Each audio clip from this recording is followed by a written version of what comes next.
ভালোবাসার অনুভূতি প্রকাশ করতে গিয়ে যাদের জীবন দিতে হয়েছে তাদের মহিমান্বিত করতেই প্রতি বছরে পালন করা হয় ভালোবাসা দিবস। আজকে যেহেতু পয়লা ফাল্গুন, এই জন্য সাজতেছি ফুল দিয়ে। ফাল্গুনের শুভেচ্ছা সকলকে, ভালোবাসার মানুষকে।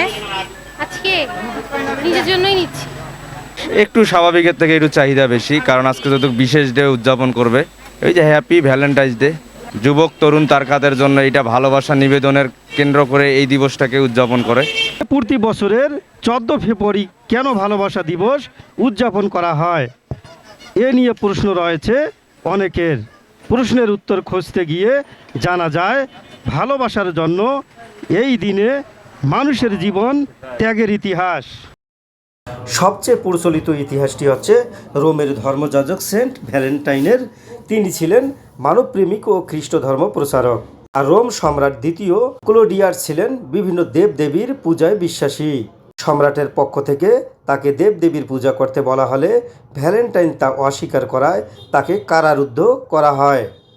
সম্রাটের বারবার খ্রিস্ট ধর্ম ত্যাগের আজ্ঞা প্রত্যাখ্যান করলে 270 খ্রিস্টাব্দের 14 ফেব্রুয়ারি রাষ্ট্রীয় আদেশ লঙ্ঘনের দায়ে ভ্যালেন্টাইনকে মৃত্যুদণ্ড প্রদান করেন। সেই থেকে দিনটির শুরু। আরও একটি প্রচলিত কাহিনী আছে সেন্ট ভ্যালেন্টাইনকে নিয়েই। সেন্ট ভ্যালেন্টাইন কারারুদ্ধ হওয়ার পর অনেক যুবক যুবতীদের অনেকেই প্রতিদিন তাকে কারাগারে দেখতে আসতো এবং ফুল উপহার দিত। তারা বিভিন্ন উদ্দীপনামূলক কথা বলে সেন্ট ভ্যালেন্টাইনকে উদ্দীপ্ত রাখত।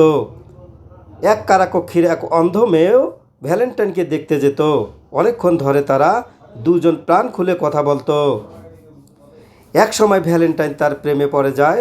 সেন্ট ভ্যালেন্টাইনের আধ্যাত্মিক চিকিৎসায় অন্ধ মেয়েটি দৃষ্টিশক্তি ফিরে পায়। ভ্যালেন্টাইনের ভালোবাসা ও তার প্রতি দেশের যুবক যুবতীদের ভালোবাসার কথা সম্রাটের কানে গেলে তিনি ক্ষিপ্ত হয়ে 269 খ্রিস্টাব্দের 14 ফেব্রুয়ারি তাকে মৃত্যুদণ্ড দেন।